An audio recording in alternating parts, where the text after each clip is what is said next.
Puji Tuhan, saudara-saudara sekalian, selamat petang, selamat bersekutu di dalam kasih Tuhan Yesus Kristus. Kiranya anugerah, damai sejahtera turun atas saudara-saudara sekalian, baik yang ada di rumah masing-masing, di ruangan ini, dan di mana saja saudara berada, termasuk jemaat Tuhan yang ada di desa Pojok Sedah, Godan, Purwodadi. Terimalah salam kami, kiranya Tuhan memberkati saudara sekalian. Kita siapkan diri untuk pelayanan ibadah petang hari ini, yaitu pendalaman firman Tuhan. Namun sebelumnya mari kita akan nyanyikan pujian dalam psalm, yaitu kembalikanku Tuhan pada kasih semula.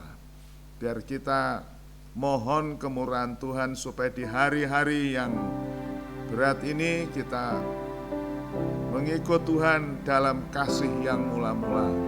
Bukan rutinitas, tetapi kita mau dengan kasih yang sungguh.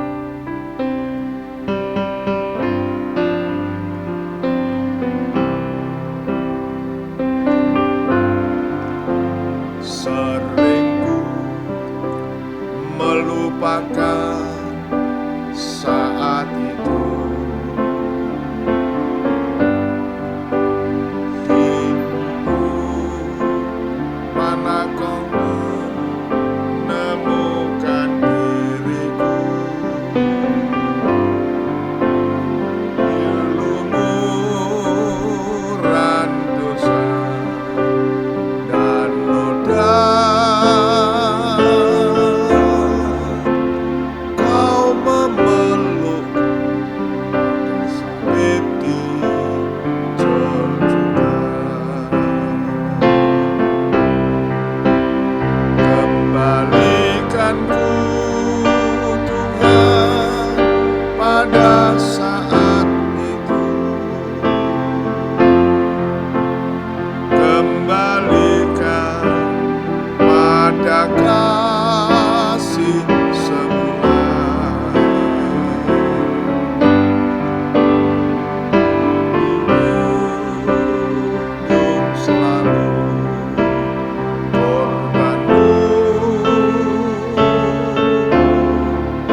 saat itu kembalikan pada kasih semula, biar ku junjung selalu korbanmu dan mengasihi lebih dari semua. Kembalikanku Tuhan pada saat itu, kembalikan pada kasih semula, biar ku junjung selalu korbanmu dan mengasihi lebih dari semua. Mari saudara, kita mohon kemurahan Tuhan untuk memberkati pelayanan petang hari ini. Ya Tuhan, Bapa di dalam sorga, kami mengucap syukur untuk kemurahan-Mu, di mana petang hari ini kami boleh menghampiri Tuhan untuk bersama-sama mempersiapkan diri kami, mendengarkan pengajaran firman-Mu yang dapat membentuk, menggarap, kerjakan hidup kami, supaya hidup kami layak dan berkenan di hati Tuhan. Sambil kami menantikan hari kedatangan Tuhan, supaya hidup kami dipersiapkan sebagai jemaat Tuhan, sebagai sidang mempelai perempuan Tuhan, untuk menantikan kedatangan mempelai laki-laki. Tuhan, Kau persiapkan supaya Engkau mendapati kami dalam keadaan kudus, tidak bercacat, dan kami berkenan di mata Tuhan. Sebab itu Tuhan, berkatilah pelayanan petang malam hari ini, dalam pemberitaan firman-Mu, urapi hamba-Mu untuk dapat menyampaikan, meneruskan firman-Mu kepada jemaat Tuhan. Sebaliknya kami berdoa untuk setiap jemaat Tuhan yang mendengarkan firman-Mu. Karuniakan mereka hikmat akal budi. Bukakan akal mereka untuk dapat mengerti firman-Mu. Dan Engkau singkapkan rahasia firman-Mu, supaya keajaiban-keajaiban firman-Mu dinyatakan bagi kami.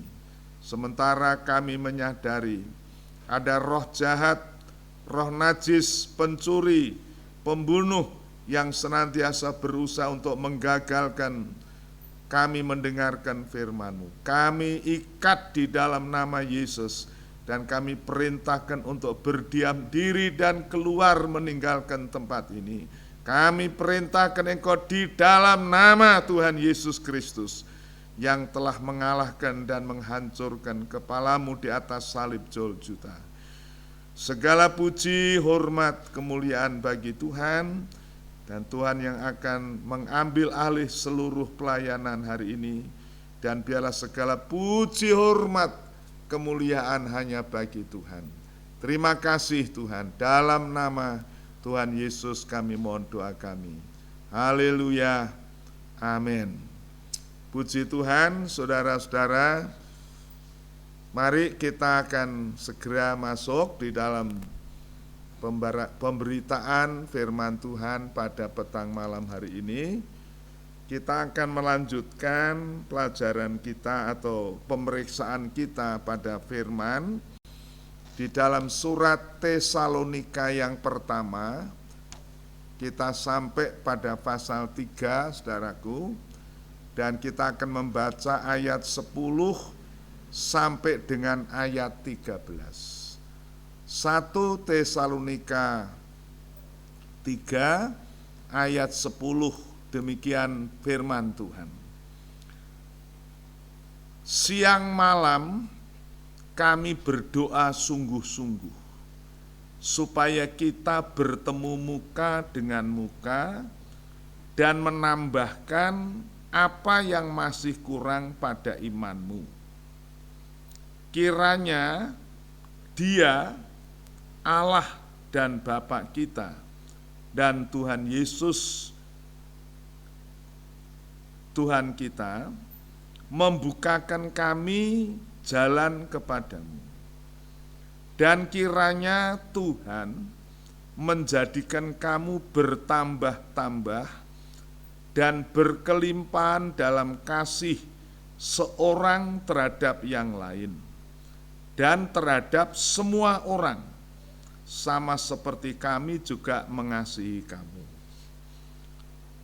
Kiranya Dia menguatkan hatimu supaya tak bercacat dan kudus di hadapan Allah dan Bapa kita pada waktu kedatangan Yesus Tuhan kita dengan semua orang kudus. Nah, puji Tuhan, saudara, inilah pembacaan firman Tuhan yang kita dengar tadi. Berbahagia saudara-saudara sekalian yang ikut membaca, mendengar, terlebih dapat menyimpan di dalam hatinya. Firman Tuhan katakan waktunya sudah dekat, sebab itu kita mau mempraktekkan melakukan firman ini. Seberapa yang kita dapat mengerti. Saudara-saudara, dalam 1 Tesalonika ini, seluruh pasal ini, saudara ya, itu merupakan satu ungkapan Rasul Paulus pada hari Rabu yang lalu atau pada kesempatan yang lalu. Sudah saya sampaikan bagaimana Rasul Paulus merasa sangat terhibur dengan sekembalinya Timotius yang diutus untuk ke Tesalonika untuk memberikan nasihat, untuk menguatkan imannya. Dan setelah Timotius kembali, ternyata jemaat Tesalonika menaruh suatu kesan, kenang-kenangan yang baik terhadap pemberitaan firman yang disampaikan oleh Rasul Paulus. Dan mereka rindu untuk dapat bertemu juga dengan Paulus. Itu firman Tuhan pada yang lalu, dan saya sudah sampaikan kepada saudara-saudara sekalian bahwa Timotius membawa kabar yang menggembirakan. Yang menggembirakan itu bukan karena Timotius dari Tesalonika membawa berkat banyak, bukan. Tetapi membawa berita tentang iman dan kasih dari jemaat Tesalonika. Nah, saudara, sekarang kita akan membaca di sini tadi, kita mendengar bahwa Paulus katakan siang malam berdoa. Ya, ini menunjukkan suatu ketekunan, suatu kerinduan yang sungguh-sungguh, di mana siang malam kami berdoa sungguh-sungguh. Ini menunjukkan bagaimana Paulus mempunyai suatu ikatan emosional yang kuat dengan jemaat Tesalonika. Dan di dalam doa yang sungguh-sungguh itu, kita membaca di sini ada kira-kira ada 4 hal yang saya ingin menyampaikan kepada saudara. Yang pertama yaitu kerinduan Paulus ingin bertemu muka dengan muka kepada jemaat Tesalonika yang rupanya selalu terhalang, tergendala. Ada hal-hal yang tidak memungkinkan itu, yang di dalam pasal 2 dikatakan itu iblis yang memberikan halangan. Tetapi di dalam ayat-ayat ini Paulus mengatakan kita mau berdoa terus supaya Tuhan membuka jalan ingin bertemu. Nanti kita akan bahas itu kemudian. Dan yang kedua, saudara, adalah Paulus ingin bertemu bukan sekedar ingin silaturahmi karena kerinduan saja, tetapi ada satu hal yang Paulus anggap itu penting, yaitu untuk menambah iman, ya, menambah pada iman orang Tesalonika. Seperti yang sudah saya sampaikan beberapa waktu yang lalu, bahwa dasar iman Tesalonika sudah cukup bagus, indah. Tetapi Paulus menyadari bahwa iman yang begitu belum cukup, masih perlu ditambah dengan pengajaran-pengajaran dan sebagainya. Kemudian yang ketiga, saudaraku, Paulus ingin supaya kedatangan Paulus akan membawa orang Tesalonika itu kasihnya makin melimpah. Kasih seorang dengan yang lain. Ini Paulus ingatkan. Dan yang keempat, yang terakhir, yaitu kerinduan Paulus ingin supaya jemaat Tesalonika itu mempunyai kehidupan yang layak di mata Tuhan. Tidak bercacat, kudus waktu kedatangan Tuhan. Nah, seperti yang saya sampaikan, tema dalam surat Tesalonika ini adalah tentang kedatangan Tuhan. Surat yang sangat banyak menyinggung tentang kedatangan Tuhan. Baik kedatangan Tuhan sebagai mempelai laki-laki surga, pengangkatan, maupun kedatangan Tuhan Yesus sebagai raja di atas segala raja, atau yang mendirikan kerajaan 1000 tahun, itu terungkap di dalam surat Tesalonika yang pertama dan yang kedua. Jadi, saudara-saudara, yang keempat ini Paulus rindu ingin dalam doanya yang siang malam itu mendoakan supaya jemaat Tesalonika itu menjadi jemaat yang sungguh-sungguh siap untuk menantikan kedatangan Tuhan. Dan intinya adalah bahwa mereka didapati tidak bercacat celah, kudus di hadapan Tuhan. Nah, itu 4 perkara di dalam doa siang malam itu, saudara. Tetapi mari kita akan melihat bagian demi bagian, dan saya harap ini dapat dipahami oleh saudara-saudara sekalian, oleh jemaat yang kami layani ini, baik saudara yang di rumah, di desa, maupun saudara siapapun yang sempat mengikuti pembacaan atau pelajaran petang malam hari ini. Mari kita menjadi gereja Tuhan, baik itu gereja secara komunitas maupun kita sebagai pribadi, lepas pribadi sebagai gereja Tuhan atau sebagai anggota tubuh Kristus, kita sungguh-sungguh berada di pada akhir dari akhir zaman ini, kita sungguh-sungguh mempersiapkan diri. Begitu ya saudara, mari kita akan membaca sekarang dalam ayat yang ke-10 sekali lagi. Siang malam kami berdoa sungguh-sungguh supaya kita bertemu muka dengan muka dan menambahkan apa yang masih kurang pada imanmu. Saudara-saudara, apa yang menjadi dasar alasan Paulus ingin ketemu muka dengan muka? Nah, saudara, kalau kita kaitkan dengan suasana pada masa saudara sekarang, apakah saudara tidak ada kerinduan seperti itu? Kita ingin bertemu muka dengan muka. Saya sebagai gembala sidang ingin bertemu dengan jemaat Tuhan dalam ibadah ini, bukan ibadah online seperti ini yang saya berhadapan dengan bangku-bangku kosong, ya. Kami ada kerinduan ingin bertemu muka dengan muka. Karena apa, saudaraku?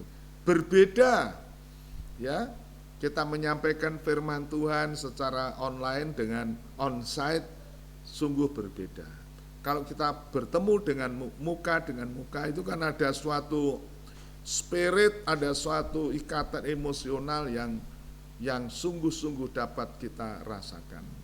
Nah, saudara, ini kerinduan ini bukan sesuatu yang sekedar ditulis, tetapi ini merupakan satu kerinduan daripada seorang hamba Tuhan.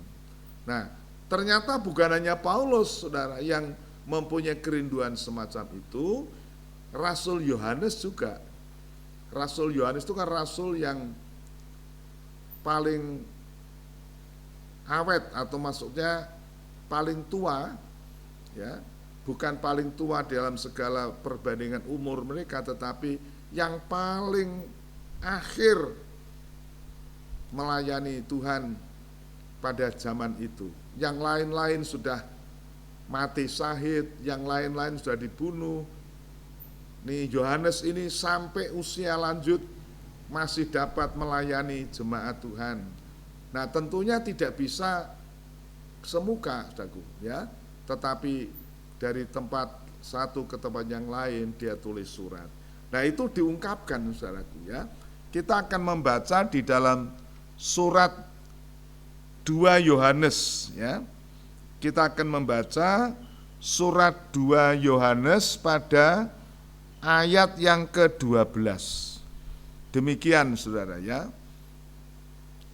Sungguh pun banyak yang harus kutulis kepadamu, aku tidak mau melakukannya dengan kertas dan tinta, tetapi aku berharap datang sendiri kepadamu dan berbicara berhadapan muka dengan kamu, supaya sempurnalah sukacita kita.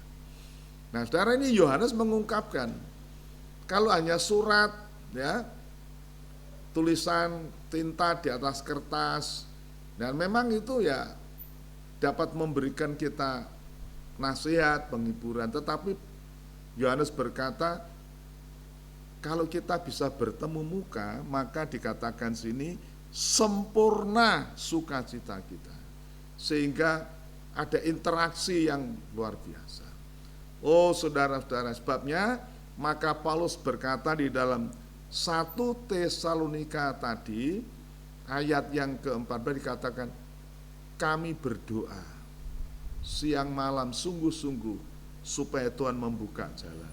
Saudara-saudara, puji Tuhan. Demikian juga mari kita berdoa dengan sungguh-sungguh supaya satu waktu, saudara, ya, satu waktu kita dapat dipertemukan. Karena kami memang tidak puas hanya menyampaikan firman Tuhan secara online begini, saudaraku, dengan satu hal yang apakah semua mendengar atau semua memperhatikan atau sikapnya bagaimana.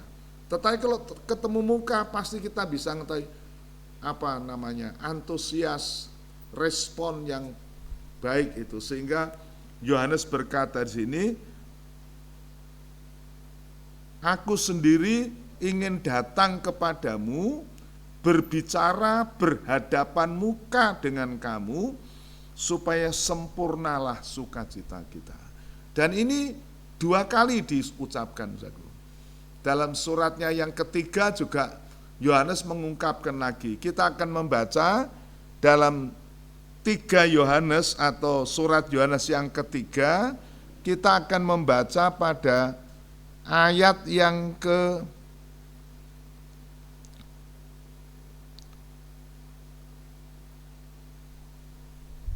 14, ya. Demikian bunyinya. Aku harap segera berjumpa dengan engkau dan berbicara berhadapan muka. Ya, jadi Yohanes sendiri mengatakan, saudaraku, kepada jemaat yang dikirimi, yaitu kepada Gaius dan kepada Ibu Siti, di situ disebutkan, ya, yang sebagai ungkapan samaran tentang gereja Tuhan pada waktu itu. Yohanes tidak hanya ingin tulis surat saja, tetapi dia ingin bertemu muka dengan muka. Dan itu dikatakan membuat sukacita menjadi sempurna. Itu sebabnya Rasul Paulus tulis tadi di dalam 1 Tesalonika 3 tadi, saudaraku, ya, ayat yang ke-11 mengatakan demikian. 1 Tesalonika 3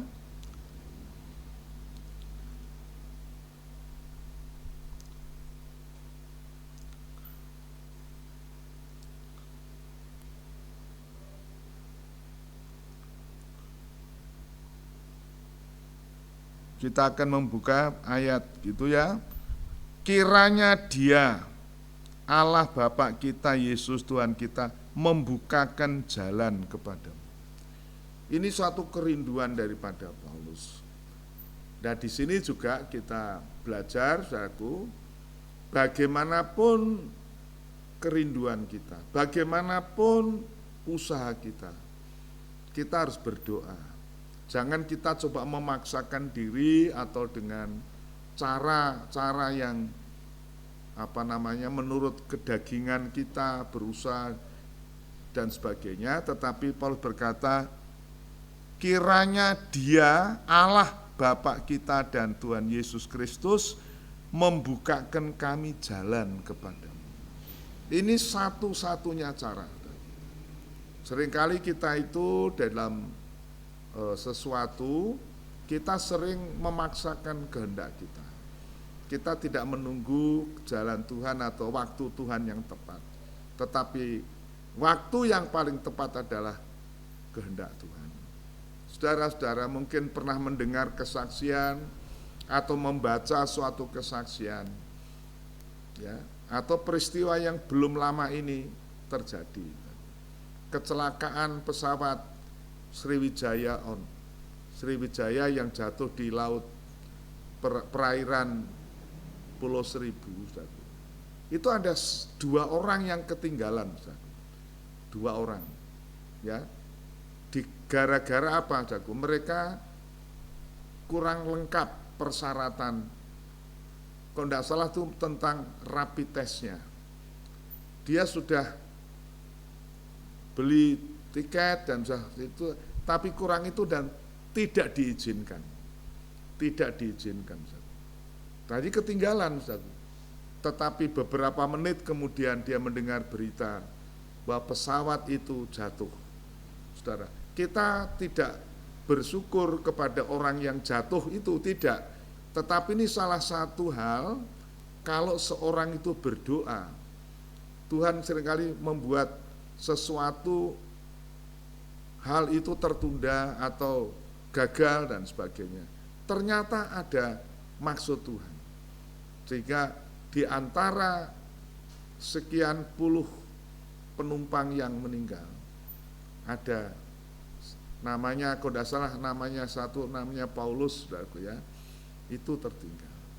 Nah, saudara, waktu kecelakaan Lion Air pada beberapa tahun yang lalu yang juga jatuh di perairan Karimata di Laut Jawa, itu juga ada satu keluarga yang sebetulnya sangat kecewa karena tidak jadi berangkat, karena tertinggal, karena keberangkatannya dipercepat, dia tidak membaca SMS atau tidak mendapat informasi. Tetapi betapa beberapa saat kemudian mendengar bahwa pesawat itu jatuh dan dia selamat. Saudara-saudara, jadi kita perlu berdoa. Ya, Paulus berkata, kiranya Dia, Allah Bapa kita, Yesus, Tuhan kita membukakan kami jalan. Kalau Tuhan membuka jalan, dalam Wahyu pasal 3 dikatakan tidak ada seorang yang bisa menutup. Sebaliknya, kalau Tuhan menutup tidak ada seorang bisa membuka. Nah, itu sebabnya saudara, kita mau belajar di sini bahwa bagaimanapun kerinduan Paulus ingin bertemu muka dengan jemaat Tesalonika, dia berdoa kalau Tuhan buka jalan, itu pasti. Nah, yang kedua, saudaraku, Paulus berkata, aku ingin ketemu kamu bukan sekedar mau ketemu, tetapi dikatakan di situ tadi, ya, ayat yang ke-10, supaya kita bertemu muka dengan muka dan menambahkan apa yang masih kurang pada imanmu. Saudara, Rasul Paulus menyadari bahwa iman jemaat Tesalonika sudah cukup bagus, tetapi fondasinya atau ini perlu ditambah. Ditambah dengan apa, saudara?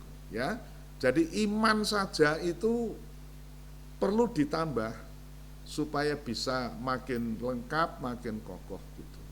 Nah, Rasul Petrus juga menulis di dalam suratnya, suratnya yang kedua kepada jemaat yang diaspora itu, ya, jemaat orang-orang Kristen yang jadi perantauan di dunia ini, dia katakan anugerah Allah sudah mencukupi buat kita bisa percaya, bisa beribadah.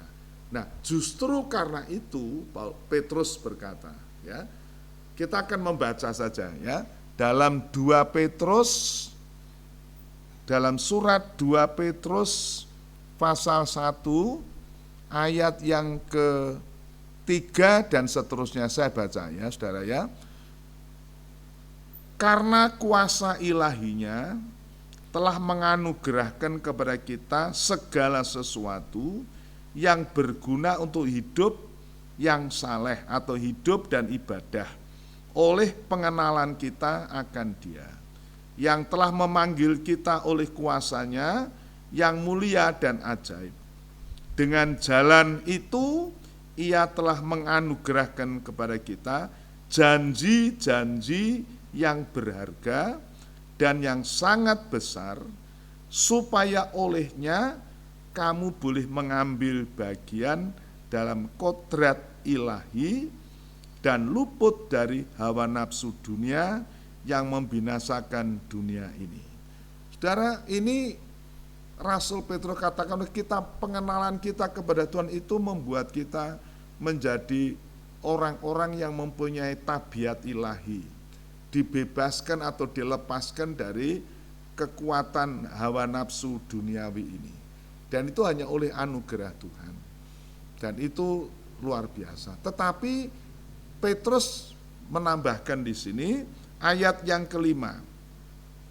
Justru karena itu kamu harus dengan sungguh-sungguh berusaha untuk menambahkan kepada imanmu kebajikan.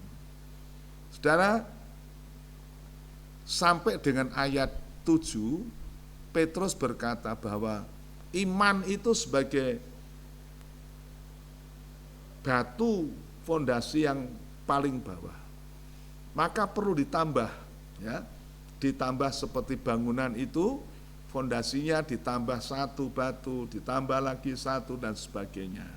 Maka Petrus berkata di sini, justru karena itu kamu harus dengan sungguh-sungguh berusaha untuk menambah kepada imanmu kebajikan. Kebajikan itu dalam terjemahan yang lama itu perbuatan yang baik. Nah, perbuatan yang baik itu artinya sesuatu yang kita bisa perbuat kepada sesama kita.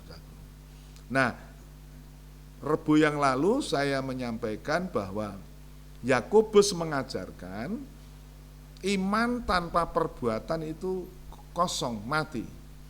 Ya, tetapi iman itu akan bekerja didorong oleh karena kasih dan itu sempurna. Ya, saudara ingat kemarin itu saya memberikan teladan ada 4 orang yang membawa orang lumpuh, yang mendorong dia itu bukan kasihnya. Kasihnya membuat mereka rela berkorban, menyediakan sarana dan sebagainya. Abraham didorong oleh kasihnya kepada Tuhan, imannya itu dia rela mempersembahkan Ishak. Rahab juga demikian. Saudara, jadi Paulus ingin menambahkan iman jemaat di Tesalonika dan Petrus menjelaskan di sini. Kita perlu menambah iman itu dengan kebaikan. Kebaikan itu bentuk perbuatan. Artinya dengan kebaikan kita, kebaikan itu ya pengertiannya sederhana. Kita suka memberi pertolongan, kita memberi perhatian kepada seseorang dan sebagainya. Dan dengan itu maka iman kita dapat kita perlihatkan. Nah, kalau seorang Kristen anak Tuhan mengaku percaya iman tetapi tidak tahu menahu dengan orang sebelahnya, dengan tetangganya dalam kesusahan tidak ikut melayat dan sebagainya, bagaimana orang bisa tahu? Atau ada tetangganya yang dalam penderitaan sakit tidak bisa membantu, tidak bisa menolong, tidak mau meminjamkan kendaraannya, misalnya itu begini. Ya, tetapi dengan perbuatan baik maka iman orang itu dapat terlaksana. Nah, ini menambah, saudaraku, ya. Saya bacakan lagi di dalam 2 Petrus pasal yang 1 ini, saudaraku, ya. Sekarang kita akan baca ayat yang kelima. Justru karena itu kamu harus dengan sungguh-sungguh berusaha untuk menambahkan kepada imanmu kebajikan. Nah, kebajikan ditambah lagi dengan pengetahuan. Dan pengetahuan itu ditambah lagi dengan penguasaan diri. Dan kepada penguasaan diri ditambah ketekunan. Dan kepada ketekunan ditambah kesalehan atau ibadah. Dan kepada ibadah ditambah kasih kepada sesama saudara, atau kasih satu dengan yang lain. Dan kasih kepada sesama saudara ditambah dengan kasih kepada semua orang. Saudara, ini saya hitung itu ada 7. Tambahannya kepada iman itu ada 7.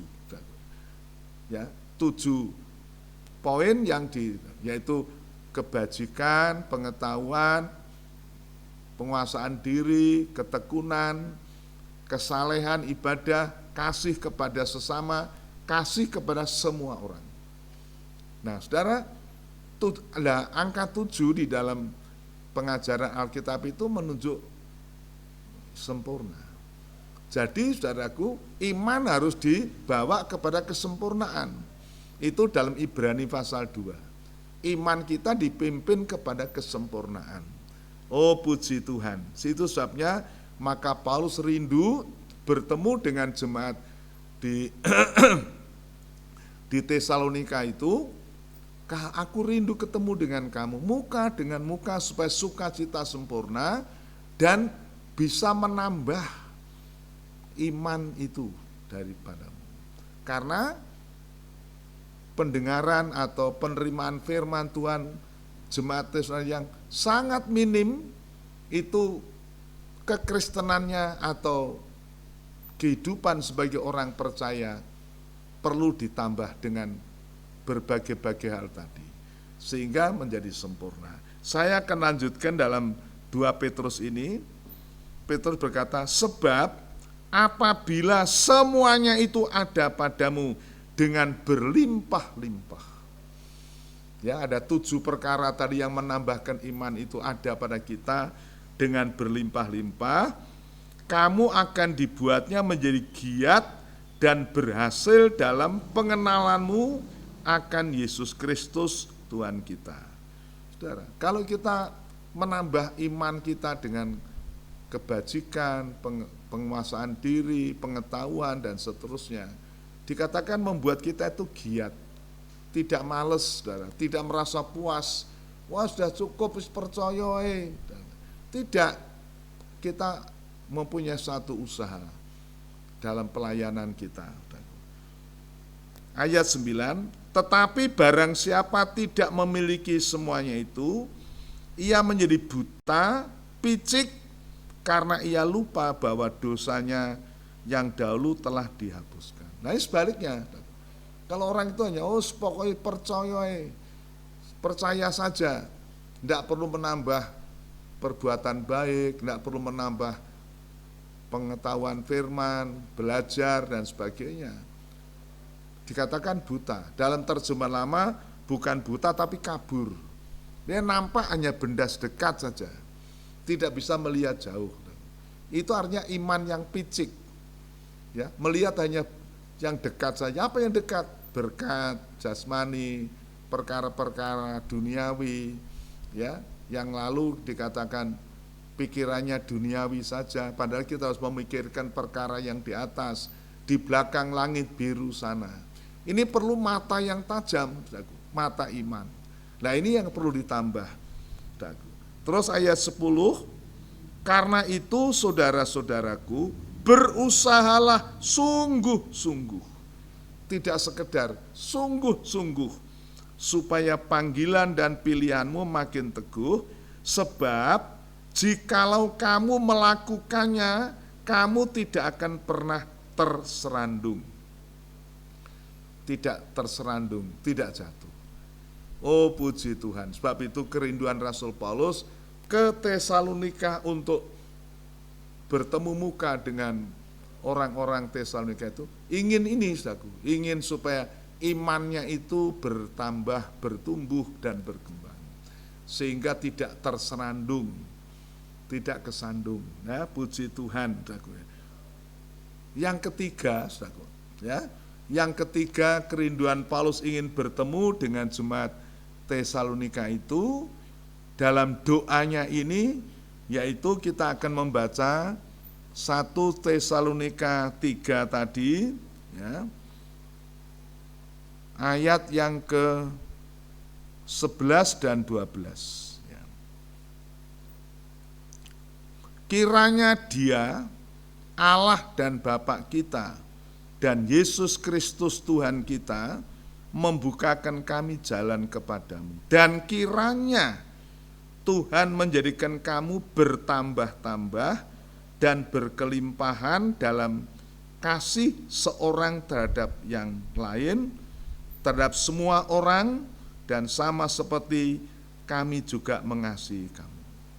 Nah, ini tadi yang kami singgung di dalam 2 Petrus. Kasih itu kepada sesama anak Tuhan, kemudian ditingkatkan kasih pada semua orang, itu klimaks.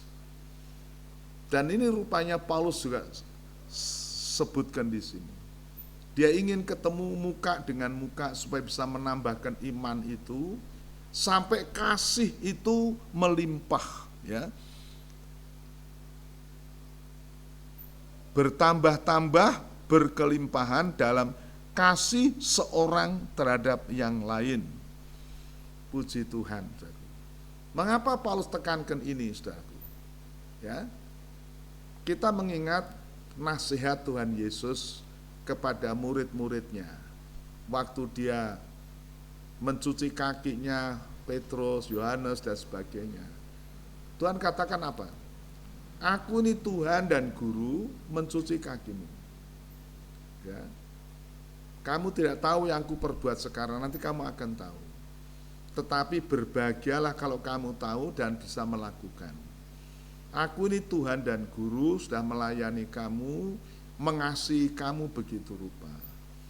Maka kamu juga harus melayani seorang dengan yang lain. Dan dalam ayat akhir-akhirnya Tuhan mengatakan, kamu harus mempunyai rasa kasih seorang dengan yang lain. Saya bacakan aja, saudaraku, ya. Dalam Yohanes pasal yang ke-13, ya. Yohanes pasal yang ke-13 ayat 34 sampai 35. Ini ayatnya terakhir setelah Tuhan mencuci kaki itu. Tuhan memberikan penjelasan kepada murid-muridnya bahwa mereka bisa mengikuti teladannya dan sebagainya.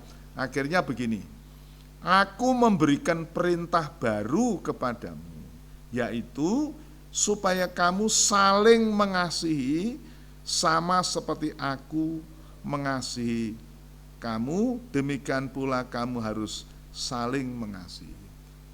Firman Tuhan ini perintah yang baru. Ya. Kenapa dikatakan yang baru? Sebab yang lama itu Alkitab mengatakan, kasihilah sesama manusia seperti dirimu sendiri. Ya, kalau dia mengasihi kamu ya kamu kasihi. Kalau tidak, tetapi Tuhan berkata, sama seperti aku mengasihi kamu. Ya. Bagaimana perbedaan itu? Tuhan Yesus mengasihi kamu itu setelah kamu baik, setelah kamu kudus, atau waktu masih berdosa.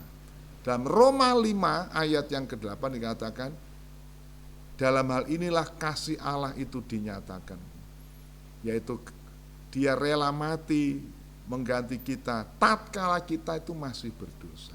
Ini kasih Kristus kepada kita. Dan ini yang harus kita terapkan. Kita mengasihi sesama kita, saling mengasihi itu seperti Tuhan mengasihi kita. Yaitu apa artinya? Rela menutupi kesalahan, mengampuni dosa. Nah, kasih anak-anak Tuhan harus demikian. Jangan ada dendam, jangan ada menyimpan hati, menyimpan kepahitan, saudaraku. Jangan sampai ada mengatakan, wah aku tidak bisa ketemu dia, ya. Tetapi kita harus bisa Mengasihi dalam bentuk mengampuni. Seperti Kristus mengampuni kita. Kenapa, saudara? Saya bacakan lagi, ya. Aku memberikan perintah baru kepada kamu, yaitu supaya kamu saling mengasihi sama seperti aku mengasihi kamu. Demikian pula kamu harus saling mengasihi. Dengan demikian, semua orang akan tahu bahwa kamu adalah murid-muridku, yaitu jikalau kamu saling mengasihi. Saudara, ini satu kata kunci yang luar biasa. Bagaimana saudara? Bagaimanakah orang tahu bahwa saudara orang Kristen? Apa karena saudara memakai kalung salib yang besar? Apakah saudara tahu bagaimana orang melihat saudara, orang Kristen? Apakah karena di mobil saudara ada stiker Yesus jawabnya dan sebagainya? Saudara, ada satu cerita, saudaraku, ya, suatu ketika ada waktu hujan rintik-rintik, ada seorang berdiri di pinggir jalan, ya, di pinggir jalan. Dia menunggu kalau ada kendaraan yang bisa nyamperi dia. Ternyata ada mobil yang cepat larinya, saudaraku, dan tepat di depan orang itu ada genangan air. Nah, saudara tahu ya, kalau ada genangan air dilewati mobil, airnya akan muncrat. Dan itu kena pada orang yang menunggu di jalan, di pinggir jalan. Dia lihat mobil itu di stiker di kaca belakang ada tulisan, Yesus jawabnya. Oh, orang Kristen. Saudaraku, tetapi apa yang kesannya orang ini? Oh, orang Kristen tapi kok melihat orang di pinggir jalan tidak diampiri, malah dibenjei atau apa, airnya itu dibikin muncrat. Nah, saudara, jadi stiker di mobil itu tidak bisa menunjukkan bahwa saudara orang Kristen. Atau mungkin di ruang tamu saudara ada salib besar menunjukkan Kristen. Mungkin itu merupakan satu indikasi tanda. Tetapi itu tidak membuat orang mengerti. Tapi Yesus berkata begini, dengan demikian semua orang akan tahu bahwa kamu adalah murid-muridku, yaitu jikalau kamu saling mengasihi.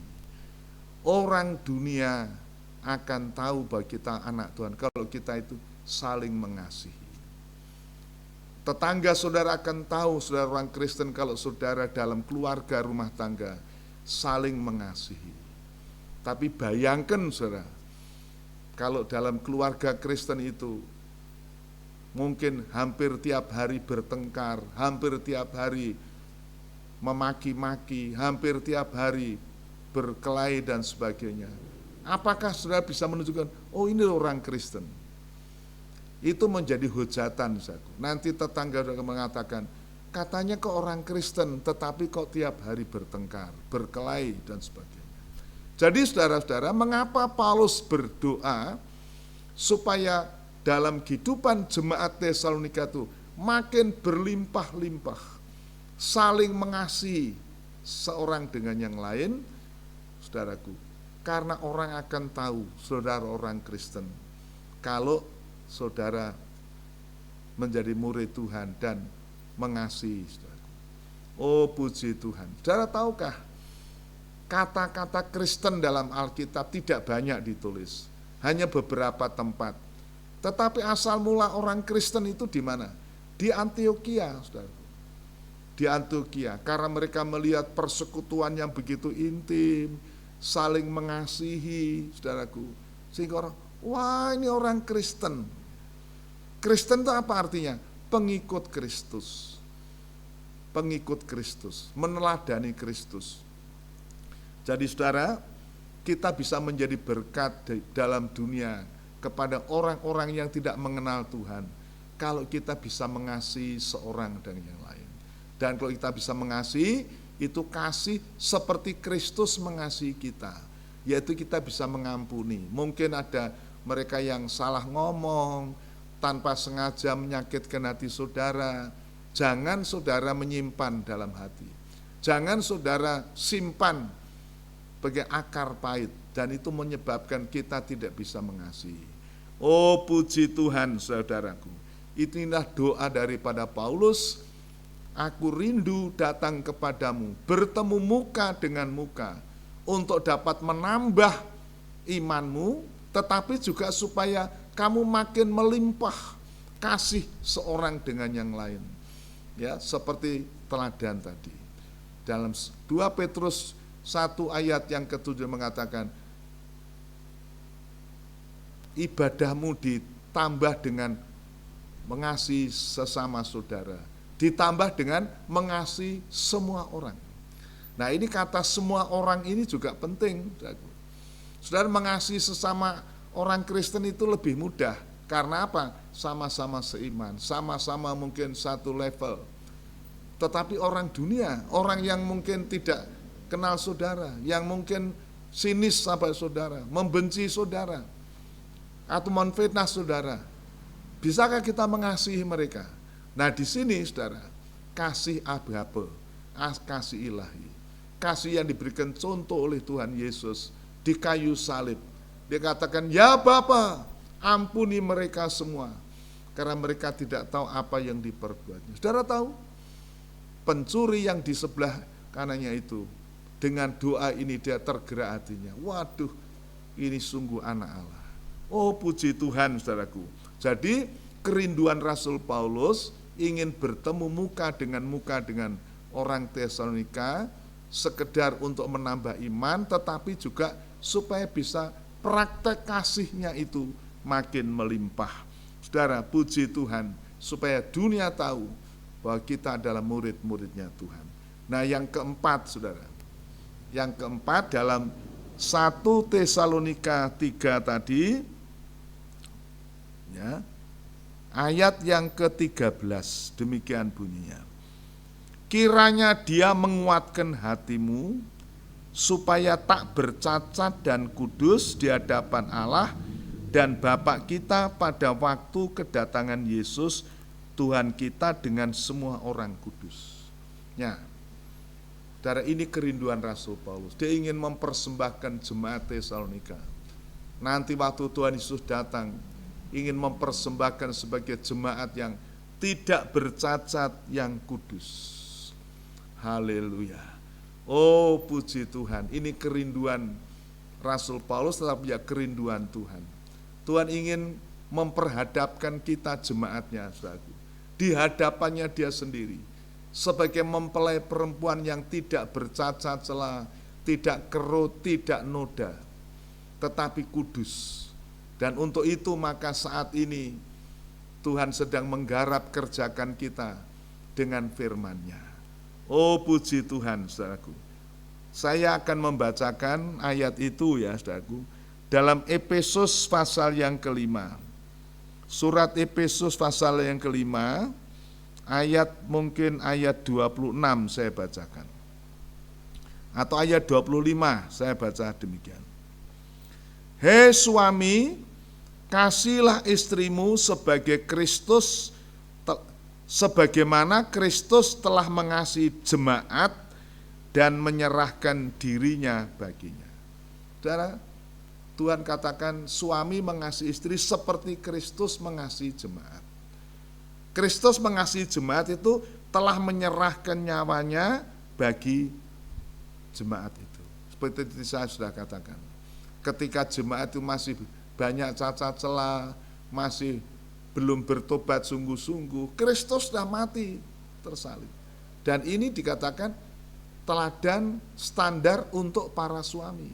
Kita para suami harus mengasihi istri kita. Dia banyak cacat celah, mungkin mengatur rumah tangga kurang becus, mungkin masak kurang enak, mungkin cara berpakaian seronok. Nah, kita bagaimana? Kita mengasihi mereka.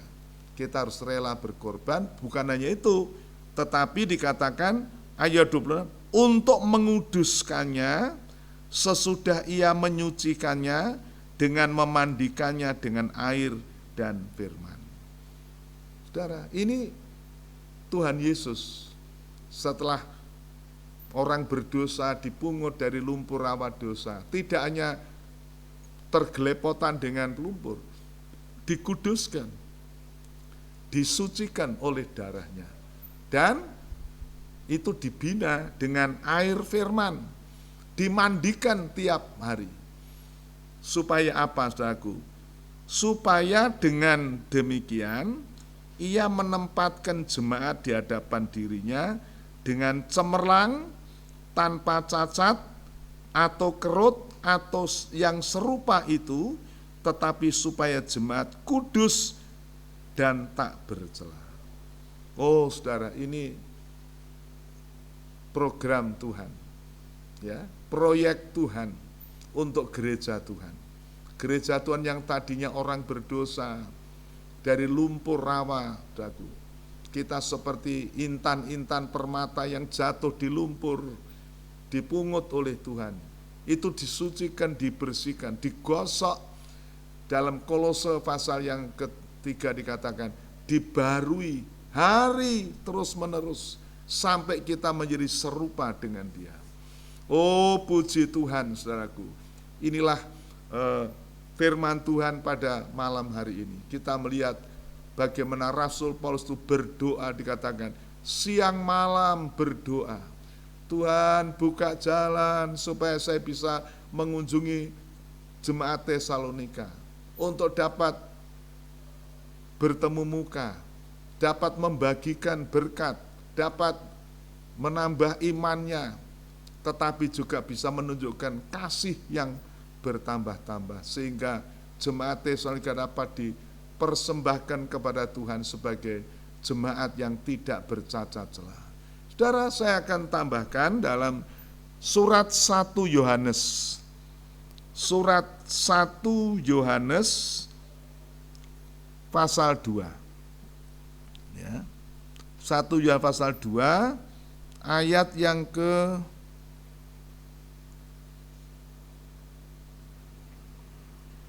27, saudaraku, ya, demikian bunyinya.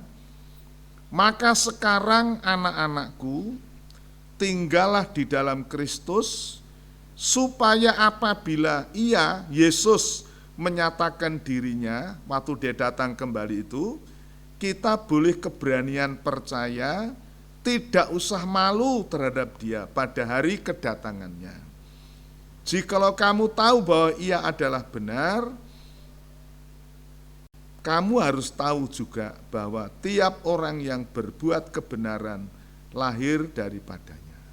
Saudara, ini Yohanes tuliskan kepada jemaat Tuhan, dikatakan supaya kita tetap tinggal di dalam Dia, supaya waktu Dia datang kita tidak usah malu, kita merasa tidak bercacat, tidak bercela, ya, kita hidup dalam kebenaran, kita hidup dalam lahir baru, seperti yang Dia sebutkan.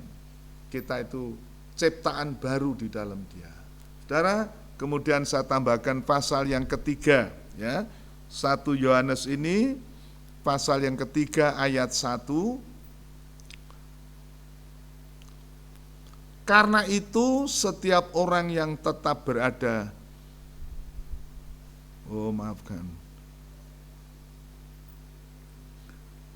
pasal 3 ayat 1. Demikian.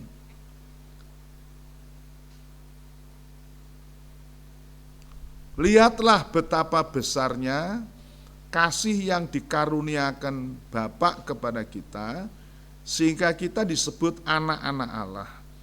Dan memang kita adalah anak-anak Allah, karena itu dunia tidak mengenal kita, sebab dunia tidak mengenal Dia. Saudara-saudaraku yang kekasih, sekarang kita adalah anak-anak Allah, tetapi belum nyata apa keadaan kita kelak. Tetapi kita tahu bahwa apabila Kristus menyatakan dirinya, kita akan menjadi sama seperti Dia. Sebab kita akan melihat Dia dalam keadaannya yang sebenarnya. Saudara, ini juga bertemu muka dengan muka tadi. Kita sekarang melihat, kenal Tuhan. Seperti Paulus katakan dalam 1 Korintus 13 kita hanya mengenal seperti di muka kaca yang buram, hanya bayangan saja. Tetapi nanti kita akan temu muka dengan muka. Dan sini Yohanes berkata, sebab kita akan melihat dia dalam keadaannya yang sebenarnya.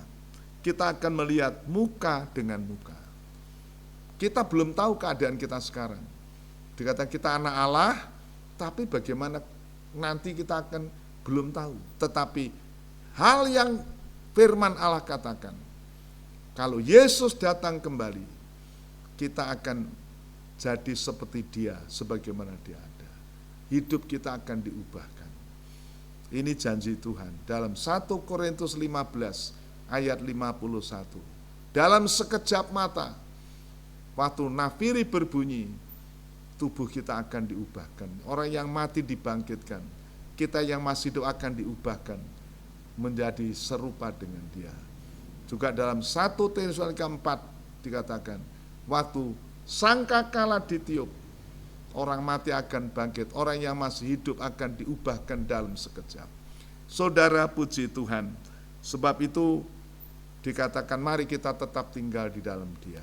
Di dalam firman-Nya mengerjakan menggarap kita. Ayat yang ketiga, setiap orang yang menaruh pengharapan ini, pengharapan tentang kedatangan Tuhan itu kepadanya, menyucikan dirinya sama seperti dia adalah suci. Saudara, inti dari firman Tuhan ini, Paulus mau supaya gereja Tuhan, jemaat Tuhan, baik yang di Tesalonika dan dimanapun, didapati dalam keadaan suci, tidak bercacat celah, sehingga kita layak kedatangan Tuhan. Oh puji Tuhan, saudara. Oh untuk ini maka Paulus berdoa siang dan malam. Saya membaca dalam surat Efesus, Paulus juga berdoa untuk jemaat Efesus, supaya Tuhan mengaruniakan mereka hikmat wahyu, supaya pengenalan mereka kepada Tuhan semakin nyata, supaya mereka dapat terbuka mata hatinya, dapat mengerti pengharapan apa menjadi orang Kristen. Dalam pasal 3 dikatakan, aku berdoa supaya engkau mengenal kasih Allah, memahami kasih Allah yang jauh melampaui segala sesuatu. Oh saudaraku, jadi Paulus mau jemaat Tesalonika itu tidak cukup percaya saja, tidak cukup beriman saja, tidak cukup mereka sudah rela menderita, tetapi perlu ada tambahan, menambahkan iman ditambah dengan berbuat baik, berbuat baik ditambah dengan makrifat, mengetahui kebenaran Allah, ditambah dengan penguasaan diri, ditambah dengan ketekunan, ditambah dengan ibadah, ibadah ditambah dengan kasih satu sama lain, ditambah kasih kepada semua saudara. Itu sebabnya maka kerinduan Paulus, siang malam dia berdoa semoga Tuhan buka jalan. Demikian juga saudara, mari kita berdoa.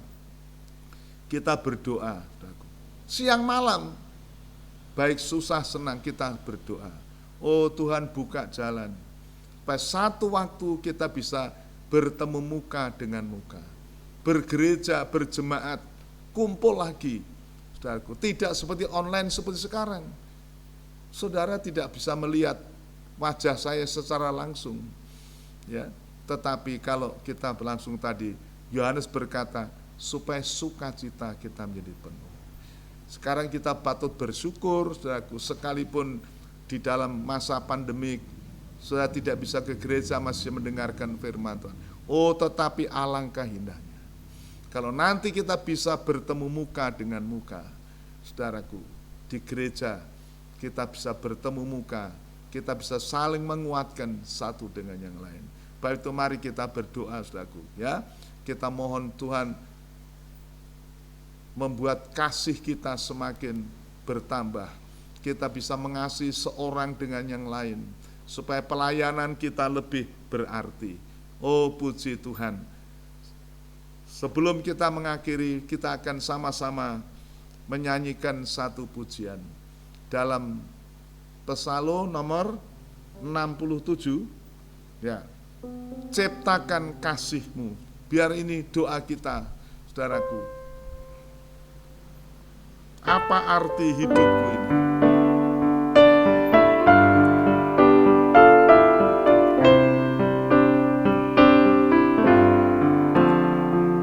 Apa arti hidupku Tuhan, jikalau tanpa kasih-Mu?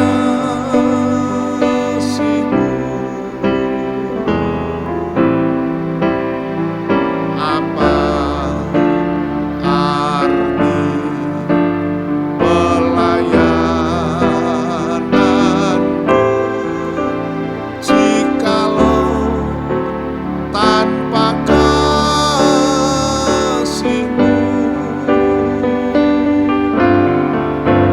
Kasih-Mu, oh Tuhan, ku rindukan selalu. Ciptakan, penuhkan dalam hidupku ini, mengasihi sesama seperti teladan-Mu, mengasihi daku sepenuhnya. Ku tahu semua kan sia-sia jikalau tiada kasih-Mu. Pengorbanan tiada berharga jikalau tiada kasih-Mu. Kasih-Mu, oh Tuhan, ku rindukan selalu.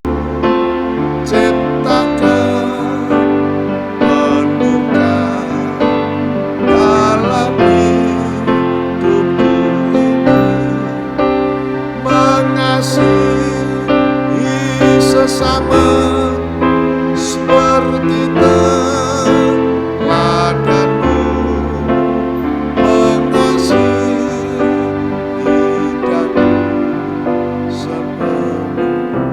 Saudara-saudara, saya ingin mengingatkan kembali firman-Nya Tuhan Yesus kepada murid-muridnya, dikatakan, dengan demikian orang-orang dunia akan mengetahui, mengerti bahwa engkau adalah murid-muridku jikalau engkau saling mengasihi.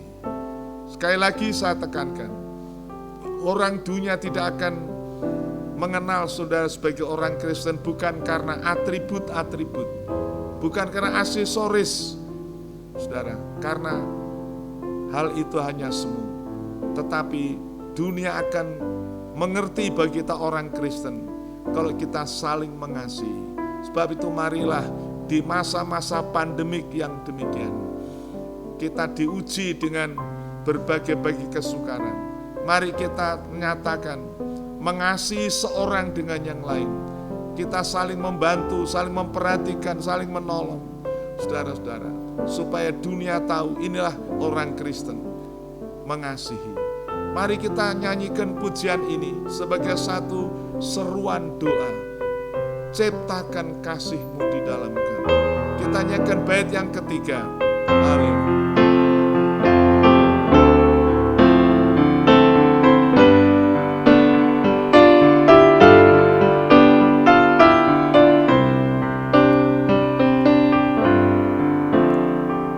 Kasih-Mu yang panjang sabar, rela korbankan diri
sesama seperti teladanmu, mengasihi daku sepenuhnya. Mari kita berdoa. Ya Tuhan Allah Bapa kami yang di dalam surga, mengucap syukur Tuhan malam hari ini kami boleh mendengar firman-Mu, merenungkan dan men-sharingkan. Oh Tuhan, betapa seorang hamba Tuhan seperti Paulus mempunyai kerinduan yang demikian rupa, rindu dendam untuk bertemu dengan jemaat yang dikasihi di Tesalonika. Bukan sekedar ingin bertemu muka, tetapi Paulus memperhatikan kondisi rohani yang perlu disempurnakan. Tuhan, iman ditambah dengan kebaikan, kebaikan ditambah dengan pengetahuan dan seterusnya, sehingga menjadi sempurna Tuhan. Mempunyai kasih yang melimpah-limpah, sehingga kehidupan ini layak dan berkenan di hati Tuhan. Tidak bercacat, tidak salah, dalam kondisi kudus dan berkenan kepada Engkau. Inilah kehendak-Mu bagi jemaat Tuhan dewasa ini. Sebabnya Tuhan, malam hari ini kami berdoa, setiap saudara kami, jemaat Tuhan, tua muda, anak-anak, sampai dimanapun, baik yang di Semarang, di desa, dan saudara kami yang dimanapun bisa mendengarkan firman ini. Kiranya Tuhan, firman-Mu ini dapat mengerjakan hidup mereka. Mereka belum cukup hanya percaya, mempunyai iman yang teguh, tetapi Tuhan Engkau menambah supaya mereka mempunyai perbuatan-perbuatan baik untuk menerjemahkan, untuk mengekspresikan iman mereka. Seperti firman-Mu dalam Galatia 5 ayat yang ke-6. Iman yang bekerja karena kasih, sehingga Tuhan iman mereka diwujudkan di dalam perbuatan-perbuatan baik. Seperti firman-Mu dalam Matius 5 ayat 16 Tuhan. Supaya mereka melihat perbuatan yang baik dan mereka memuliakan Bapa di surga. Karena Engkau menjadikan kami garam dan terang di dunia ini. Oh Tuhan, terima kasih. Berkatilah seluruh jemaat-Mu malam hari ini. Kiranya firman-Mu dapat menggarap kerjakan dalam kehidupan anak-anak Tuhan. Haleluya. Tuhan menyempurnakan pelayanan hamba-Mu. Hamba-Mu ditandai dengan kekurangan, ketidaksempurnaan. Tetapi Tuhan, Engkau Allah yang menumbuhkan. Terima kasih Tuhan, berkati. Kiranya firman-Mu tidak kembali dengan sia-sia. Nama Tuhan dipermuliakan. Bapa, terima kasih, terima kasih. Segala puji, hormat, syukur bagi Tuhan. Kami akan mengakhiri Tuhan pelayanan pendalaman Alkitab malam ini. Tuhan yang menyempurnakan. Di atas korban kami taruhkan semuanya. Dan anak-anak-Mu yang akan kembali ke tempat masing-masing, kembali ke usaha mereka masing-masing. Kiranya Tuhan memberkati. Di tengah-tengah masa yang sukar ini, Tuhan membukakan tingkap-tingkap langit, mencurahkan berkat atas mereka. Kalau ada yang sakit, Tuhan Engkau jamah dan Engkau memberikan kesembuhan. Ada yang luka hati, Tuhan jamah, Tuhan pulihkan mereka. Bahkan mereka yang dalam kesesakan dan kesukaran, Tuhan Engkau campur tangan. Segala puji bagi Tuhan.